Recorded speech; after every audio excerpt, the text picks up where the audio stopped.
selesai. Beri salam mereka Bu Guru. Assalamualaikum warahmatullahi wabarakatuh. Waalaikumsalam warahmatullahi wabarakatuh. Ibu absen terlebih dahulu ya. Andi Wahyudi. Aksel. Bagus. Hadir Ibu. Denis. Erna. Khairi. Kurniawan. Menika. Naufri. Noval. Nurma. Nurrohim. Pandu. Prenti. Rahma. Rafida. Rifki. Salsa. Selviana. Siti. Siti Ila. Tri Aji. Baik anak-anak yang sakit tidak doakan semoga cepat sembuh ya.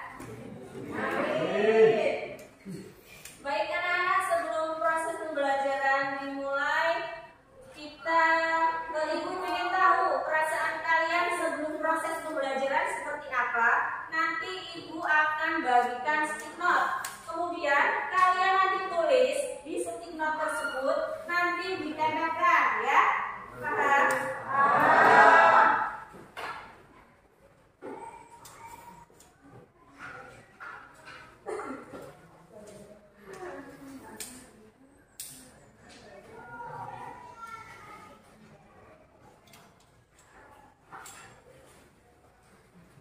Kita sudah belajar tentang teks laporan hasil observasi. Siapa yang tahu teks hasil observasi itu apa?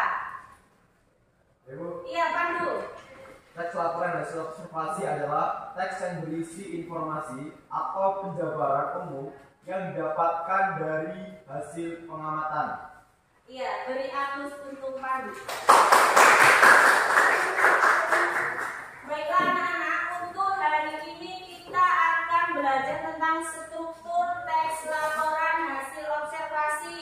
Kemudian kaidah kebahasaan teks laporan hasil observasi. Setelah itu, kalian nanti akan belajar membuat atau menulis teks laporan hasil observasi. Nah, tujuannya untuk apa? Agar kalian bisa membuat atau menganalisis teks hasil observasi, ya. Kemudian tujuan pembelajaran kita hari ini yaitu peserta didik mampu memahami struktur dan kaidah kebahasaan teks laporan hasil observasi. Setelah kalian memahami struktur, kaidah, kemudian tujuan yang kedua yaitu peserta didik mampu menulis atau membuat teks laporan hasil observasi dengan memenuhi struktur dan kaidah kebahasaan teks laporan hasil observasi. Selanjutnya yaitu nanti ada penilaian. Penilaiannya itu ada dua, ada penilaian sikap dan penilaian keterampilan. Kalau penilaian sikap yaitu ada tanggung jawab, kemudian bahasa, toleran, dan disiplin. Kemudian yang kedua yaitu tentang penilaian keterampilan. Ada kemampuan komunikasi, kemudian bekerja sama, dan yang terakhir yaitu keterampilan menyampaikan. Selanjutnya teks laporan hasil observasi. Apa sih teks laporan hasil observasi? Yaitu teks yang berisi informasi atau penjabaran umum yang didapatkan dari hasil pengamatan atau penelitian. Berarti nanti ada yang namanya kalau observasi berarti itu penelitian atau pengamatan. Kemudian di situ juga nanti setelah kalian mengetahui teks hasil observasi ada strukturnya, kemudian ada juga kaidahnya. Yang pertama kita belajar tentang struktur. Strukturnya itu ada tiga. Yang pertama yaitu pernyataan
kita menggambarkan objek tentang kucing. Di situ dijelaskan kucing adalah hewan yang berkaki 4. Kemudian kucing memakan daging, ya. Kemudian deskripsi manfaatnya. Kucing mempunyai manfaat, misalnya bisa memburu tikus, ya.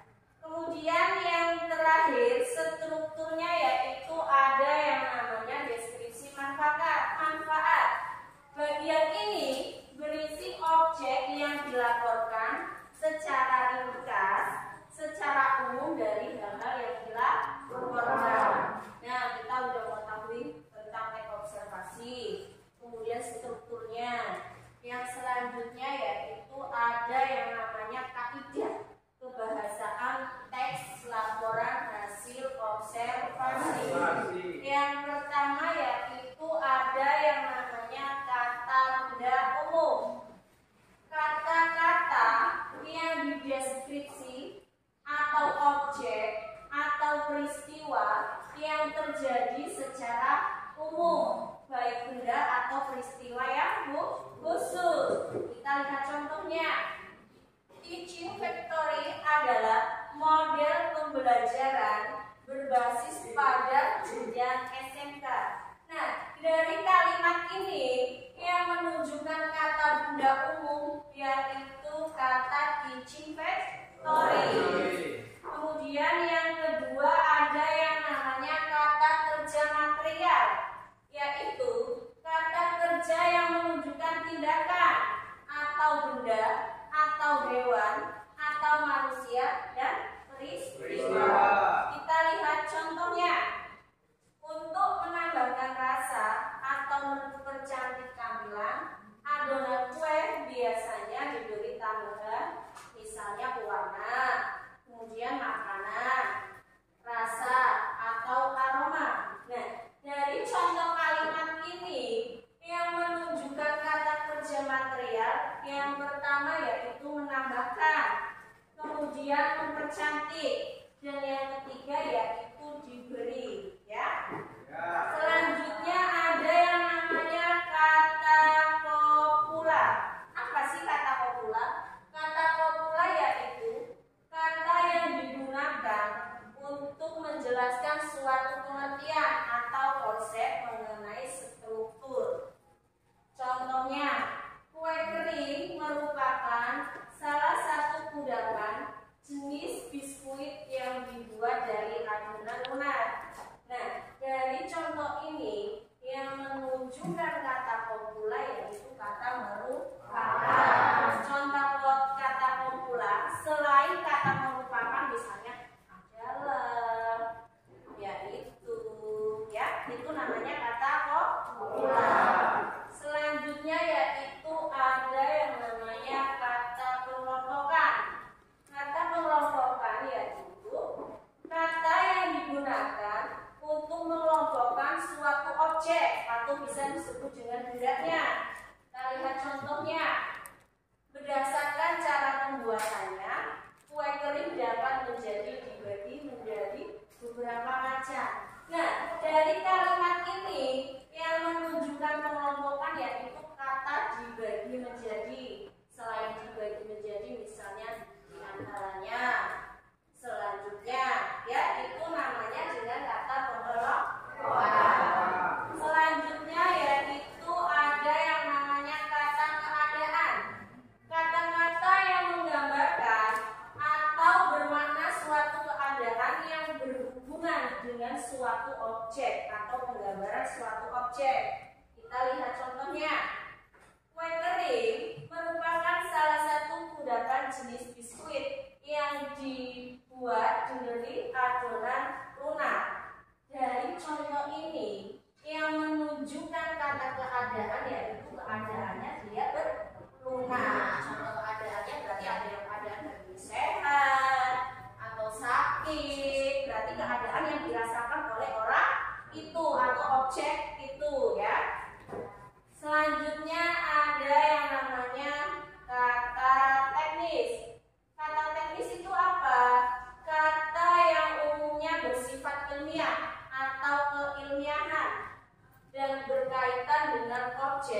yang diobservasi dari isi teks laporan hasil observasi. Kita lihat contohnya. Contoh prinsip kerja rem hidraulis mengacu pada hukum Pascal. Nah, dari contoh ini yang menunjukkan kata kerja teknis yaitu kata rem hidraulis. Nah, dari keenam ini itu termasuk tentang kaidah kebahasaan teks laporan hasil observasi. Kita lanjut. Assalamualaikum warahmatullahi wabarakatuh. Apa kabar semuanya anak-anak? Semoga kalian selalu sehat. Amin. Nah, di video kali ini Ibu akan menjelaskan cara membuat tugas tentang teks laporan hasil observasi hari ini. Hari ini Ibu akan observasi lidah buaya. Nah, langsung kita mulai aja ya observasi tentang lidah buayanya. Lidah buaya memiliki nama latin aloe vera atau aloe barbadensis Mania. Lidah buaya adalah salah satu dari 10 tipe tanaman terlaris di dunia yang memiliki potensi untuk bisa dikembangkan sebagai tanaman obat dan juga bahan baku industri. Tanaman lidah buaya merupakan tanaman yang sering dijadikan tanaman hias. Lidah buaya mempunyai akar serabut dengan batang yang sangat pendek atau bahkan tidak terlihat karena tertutup oleh daun. Lidah buaya mempunyai daun dengan warna hijau segar, agak runcing berupa taji, tidak tipis, getas, pinggirnya bergerigi, permukaannya berbintik-bintik putih. Tumbuhan lidah buaya tumbuh dengan tinggi bervariasi, dapat mencapai 20 cm sampai 1 meter tergantung jenis lidah buaya yang ditanam. Adapun apabila penanaman lidah buaya dilakukan secara tepat dengan memperhatikan berbagai nutrisi yang dibutuhkan lidah buaya, maka tidak menutup kemungkinan dapat mencapai tinggi 30 cm ke atas. Lidah buaya banyak ditemukan di daerah beriklim tropis dan biasanya tumbuh pada tanah yang subur. Lidah buaya dapat hidup di tempat yang mempunyai suhu panas atau biasa ditanam di atas pot atau di pekarangan rumah untuk dijadikan tanaman hias. Lidah buaya tahan pada kekeringan karena di dalam daunnya banyak tersimpan cadangan air yang biasa digunakan pada saat kekurangan air. Di dalam daun lidah buaya terdapat jeli bening dengan tekstur kenyal yang berfungsi sebagai cadangan air pada musim kemarau. Jeli ini adalah bagian yang paling sering dimanfaatkan dari bagian tubuh lidah buaya. Untuk perawatan lidah buaya, hal yang dapat dilakukan adalah meletakkan tanaman lidah buaya pada tempat yang terkena hujan. Hal ini untuk memastikan agar lidah buaya memiliki asupan air yang cukup sehingga tubuhnya tetap segar. Sedangkan jika tanaman ini dibudidayakan pada musim kemarau, ada baiknya jika disiram setiap pagi dan sore untuk menghindari kekeringan pada daun akibat panas matahari berlebih dan untuk menjaga kesuburan daun. Meskipun tanaman lidah buaya dapat bertahan hidup di tempat yang kering dikarenakan daun menyimpan cadangan air untuk tetap bertahan hidup, tetapi tidak ada salahnya untuk tetap memperhatikan asupan air bagi lidah buaya. Berikan pupuk organik pada lidah buaya setiap setahun sekali untuk menghasilkan daun yang lebih panjang. Usahakan berikan pupuk alami seperti kotoran sapi atau kotoran kambing. Alasan pemberian pupuk organik seperti kotoran sapi dan kotoran kambing jauh lebih murah daripada pupuk anorganik. Sedangkan keduanya memiliki dampak yang hampir sama terhadap pertumbuhan lidah buaya. Lidah buaya tidak hanya dapat dijadikan tanaman penghias pekarangan rumah, namun juga jeli lidah buaya dapat dioleskan pada permukaan rambut sebelum keramas agar rambut terjaga kesuburannya. Jeli lidah buaya juga bisa dijadikan masker alami bagi wanita karir yang tidak sempat merawat wajah di salon. Jeli lidah buaya hanya perlu dioleskan pada permukaan saja selama beberapa menit, kemudian basuh dengan air hangat. Jika rutin dilakukan, perawatan kosmetik alami menggunakan tanaman lidah buaya akan memberikan hasil yang baik sebagaimana diharapkan. Di samping dapat digunakan sebagai kosmetik alami, tanaman lidah buaya juga bermanfaat sebagai obat herbal untuk menyembuhkan luka ringan. Dan pemakaian untuk kulit, lidah buaya dapat melembabkan wajah, menghilangkan jerawat pada wajah, dan juga menghapus bekas luka. Lidah buaya adalah tanaman yang memiliki banyak manfaat, baik untuk obat atau untuk dijadikan sebagai kosmetik alami. Lidah buaya adalah salah satu dari 10 tipe tanaman terlaris di dunia. Selanjutnya, Ibu beri tugas. Tugasnya ini bentuk kelompok. Kemudian nanti Ibu akan panggil satu-satu dari 3 baris ini untuk maju mengambil undian. Noval, silakan. Pandu. Denis.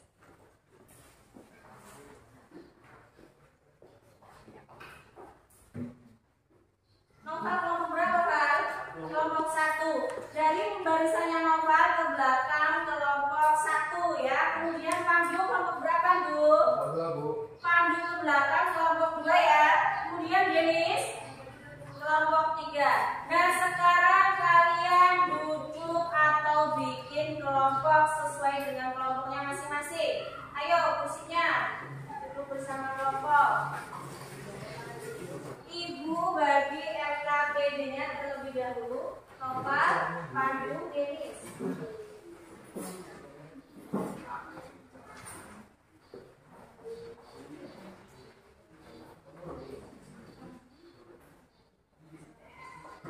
Sudah dapat semua ya? Ibu jelaskan perintahnya. Yang pertama, kalian tentukan atau tuliskan nama kelompok atau anggotanya ya. Yang kedua yaitu kalian membuat atau pelajari tentang teks laporan hasil observasi berdasarkan struktur dan kaidahnya, yaitu kelompok 1. Silakan maju presentasikan hasil diskusi kalian. Tugas kalian, ayo maju kelompok 1.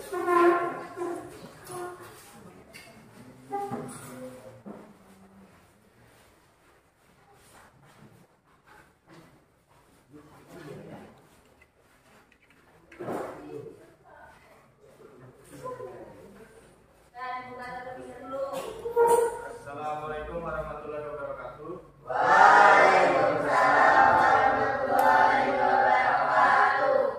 Kami dari kelompok 1 yang beranggotakan Namarang, di mana saya sebagai moderator Noval Deangoro. Saya bernama Rohim. Saya Ahmad Nofri. Saya Boya Firdaus. Saya Triasi Pangestu. Saya Fahira Bidi. Kami di sini akan mempresentasikan teks laporan hasil observasi kami, yaitu tentang buah apel, dan akan dijelaskan oleh teman saya Muhammad Bami. Ya, pernyataan umum. Apel merupakan buah favorit di berbagai penjuru dunia. Hal ini karena budidaya buah apel telah menjalar di seluruh negara. Buah dengan nama latin Maulus domestica ini memiliki berbagai kandungan gizi yang baik untuk tubuh. Deskripsi bagian. Apel pada dasarnya terdiri dari kulit, dari buah, dan juga biji yang ada di dalamnya. Buah ini dapat dimakan langsung tanpa melalui proses apapun. Biasanya buah apel akan terlihat dimasak hingga kulitnya berwarna merah. Segi manfaat, apel pada umumnya sangat populer di kalangan masyarakat. Buah apel dengan dagingnya yang khas ini mengandung senyawa antioksidan yang tinggi, sehingga dapat membantu menjaga metabolisme tubuh dan menjaga kekebalan penyakit. Baik, teman-teman saya sudah menjelaskan tentang pernyataan umum, deskripsi bagian, dan deskripsi manfaat dari buah apel. Kami di sini akan membuka sesi tanya jawab jika ingin ada yang ditanyakan. Ayo teman-temannya yang mau bertanya. Untuk kelompok 1. Ya, dari kelompok 1. Tolong jelaskan kembali kaidah kebahasaan teks LHO yang terdapat dalam hasil observasi kalian. Baik, izin di sini kami ingin berdiskusi lebih dalam.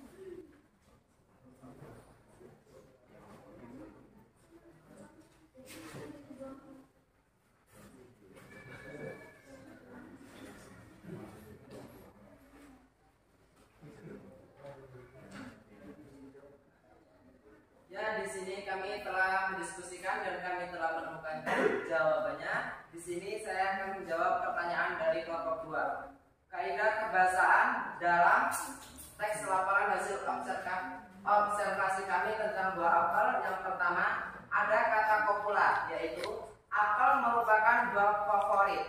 Kata kopulanya yaitu merupakan. Yang kedua, kata teknis.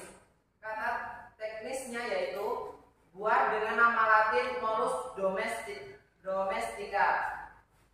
Yang ketiga yaitu kata pengelompokan. Apel pada dasarnya terdiri dari kulit, daging, buah, dan lain-lain. Kata pengelompokannya yaitu terdiri dari. Yang keempat, kata keadaan. Buah dengan dagingnya yang keras. Kata keadaannya yaitu keras. Mungkin itu saja yang dapat saya sampaikan. Baik, apakah ada yang ingin ditanyakan lagi? Bisa dipahami kelompok 2? Bisa. Baik, jika sudah tidak ada yang ingin ditanyakan, kami akan akhiri. Kurang lebihnya kami mohon maaf. Wassalamualaikum warahmatullahi wabarakatuh. Waalaikumsalam warahmatullahi wabarakatuh. Beri aplaus untuk kelompok 1.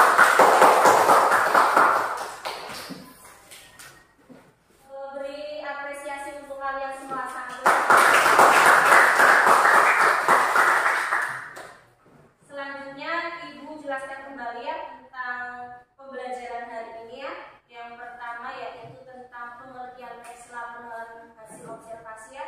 Tadi sudah dijelaskan bahwasannya teks laporan hasil observasi itu apa sih? Teks yang berdasarkan hasil penelitian. Yang namanya observasi berarti penelitian atau pengamatan suatu objek. Objeknya itu bebas, boleh tumbuhan, boleh hewan, boleh. Kemudian selanjutnya Ibu minta tolong kepada kalian beri masukan kepada Ibu untuk Ibu jadikan sebagai bahan refleksi. Kemudian nanti kalian tulis di stick note, nanti Ibu bagi. Setelah kalian tulis perasaan hari ini seperti apa sih proses pembelajarannya, nanti di buku di jurnal Ibu ya. Paham?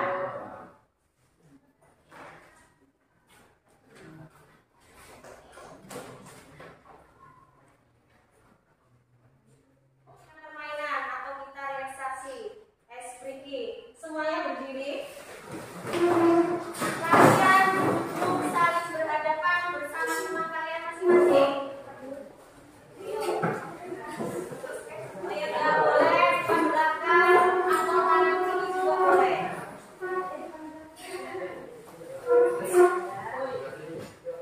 Gimana sebelah sini ya? Apa? Ya.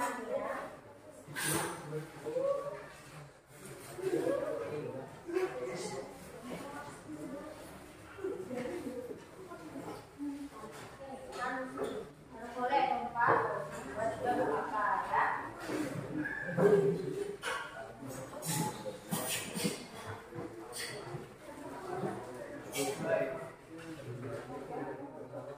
Sudah dapat semua? Dengarkan perintah Ibu ya. Jika nanti Ibu bilang siku, kalian pegang siku kalian masing-masing. Ya. Kemudian jika nanti Ibu bilang sakit, kalian pegang perut. Kemudian jika Ibu bilang sikat, ambil atau sikat yang ada di depan kalian atau permen kalian. Bisa dimengerti? Bisa. Sudah siap? Siap. Siku. Siku. Sakit. Sakit. Sikat. Ada yang mau bagian? Ya, kita bagian semua. Lanjut ya. Dengarkan semuanya fokus ya. Sudah fokus? Si sakit. Si sakit. Siku. Sikat. Cukup. Selanjutnya kalian besok akan belajar tentang membandingkan video tentang hasil observasi, membandingkan video satu atau yang selanjutnya. Ini untuk proses pembelajaran selanjutnya. Misalnya video 1 mana sih? Sudah ada strukturnya atau belum? Begitu juga video yang selanjutnya. Cukup ya untuk hari ini? Sudah cukup. Ibu harap untuk pembelajaran hari besok kalian lebih semangat lagi ya belajarnya. Kemudian yang rajin ya. Cukup sampai sini, ada yang ditanyakan? Cukup. Jika cukup, ketua kelas mohon untuk akhiri atau pimpin doa terlebih dahulu untuk proses pembelajaran hari ini. Siap. Berdoa mulai.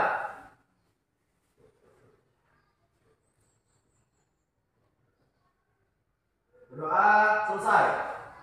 Beri salam kepada guru. Assalamualaikum.